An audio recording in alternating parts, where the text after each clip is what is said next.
Pagiging breadwinner, masaya nga ba? Hello mga ka-OFW, nandito naman po ako. Ako si Curie, naglilingkod na naman po sa inyo. Isang OFW sa Hong Kong. Kung ikaw ay isang breadwinner, tapusin mo ang bidyong ito upang malaman mo kung ano nga ba ang pakiramdam ng isang breadwinner.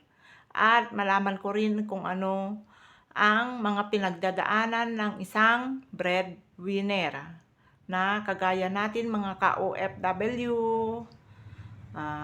Eto nga pala, ang isang breadwinner ay masaya kung naibibigay niya yung mga kailangan ng kanyang pamilya.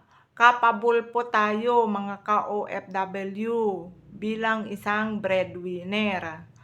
Kaya magiging proud po tayo sa ating sarili kasi capable. Binigyan tayo ni Lord ng kapasidad upang makapagbigay ng mga kailangan ng ating pamilya. Pero kung tutuusin, minsan nasosobrahan din po natin. Di po ba? Yung pagiging generous po natin. Minsan, talaga wala na rin po talagang matitira sa atin. Kung hindi man tayo, mag-impok man tayo para sa ating sarili, parang pakiramdam natin, maramot na tayo, di ba? Pero hindi pala dapat ganun ang pakiramdam ng isang breadwinner. Magtabi rin po tayo para sa ating sarili kasi hindi habang buhay ay kaya po natin kumayod at mag-stay dito sa abroad bilang isang OFW. Mahalin din po natin ang ating sarili mga ka-breadwinner, ka-OFW. Bigyan po natin ng karapat-dapat na pera. Mag-impok po tayo para sa ating sarili. Huwag po natin lahat ibigay. Ibigay na natin, binigay na nga natin ang kamay natin. Gusto pa ng mga iba, ng mga kamag-anak na kunin pa lahat ng katawan natin. Pero wag naman. Hope mga kamag-anak dyan ng isang OFW na breadwinner, matuto po tayong pahalagahan ang mga pinaghirapan ng isang breadwinner na kamag-anak po natin. Kasi hindi po natin alam kung ano po yung mga pinagdadaanan nila bago po nila ma-receive yung kanilang sahod kada buwan. Ako, talagang ramdam ko rin yung mga kaibang OFW. Kasi nakikihalubilo din po ako sa kanila. Siyempre, OFW tayo eh. Ang inyong lingkod ay isang OFW. Proud po ako na isa akong OFW at helper sa Hong Kong. Hindi po ako mahihiya. Kahit po balibaliktarin mo man ako, talaga ipaglandakan ko na isa akong OFW. Kasi marangal na trabaho ang amin trinatrabaho. Hindi man po kami namumulat ng pera doon sa Hong Kong.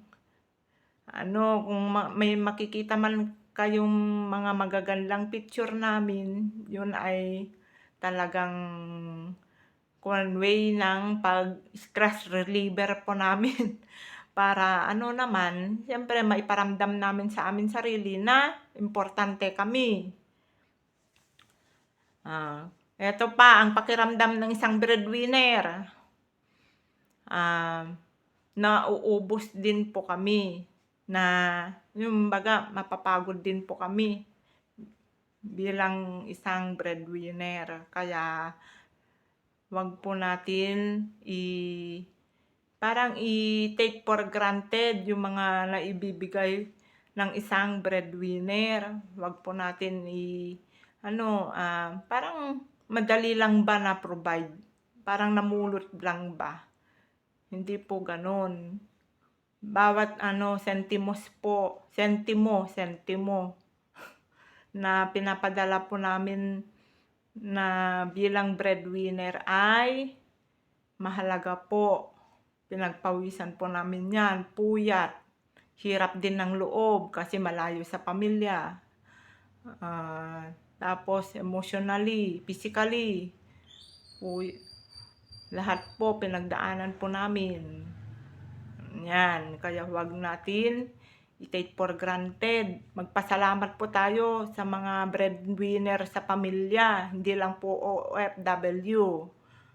Kasi talagang ang breadwinner ay talagang siya ang nagpro-provide talaga. Tulungan po rin po natin ang ating kapamilya na breadwinner. Ang isa pang pakiramdam ng isang breadwinner ay yung parang feeling niya na pag-iiwanan na siya lahat. Siyempre, lahat sa kanya ay pag binibigay, talagang yun ang pakiramdam. Pero wag naman sana mga ka-OFW na breadwinner, wag natin hayaan na ganun ang mararamdaman natin. Yung siyempre magkakaroon na ng ibang pamilya, kanya-kanyang pamilyang mga natulungan natin. Ganon. Tapos hindi na natin control kung tutulungan ba tayo sa pagtanda natin. Ganon. Kaya dapat magtira tayo para sa ating sarili.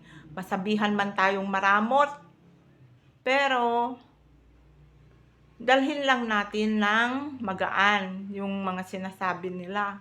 Kasi hindi naman sila ang makakaramdam sa mga nararamdaman natin eh. Kaya hanggang dito na lang mga ka-OFW. Hope nakatulong ito sa mga breadwinner, mga bayaning breadwinner sa pamilya. Salamat sa atin, itap po natin, ihag po natin ang ating sarili kasi kayang-kaya natin eh. Mga ka-OFW, tatagan po natin ang ating loob dahil kasama natin si Lord. Magiging tama lang, magiging mabuti tayong mga ka-OFW. Salamat. Tapos, mag-join po tayo dito sa binuo kong OFW Lighthouse. Naglalayag po tayo sa karagatan ng buhay. Dito sa OFW Lighthouse, pwede tayo mag-open ng ating mga saloobin bilang isang breadwinner at OFW. Tayong mga OFW ang pag-asa ng ating bansang Pilipinas. Naniniwala ako na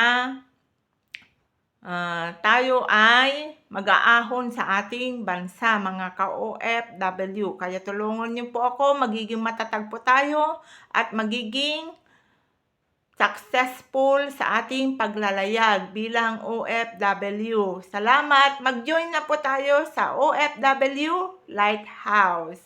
Salamat! Mahal po tayo ni Lord at mahal ko rin kayo, mga ka-OFW.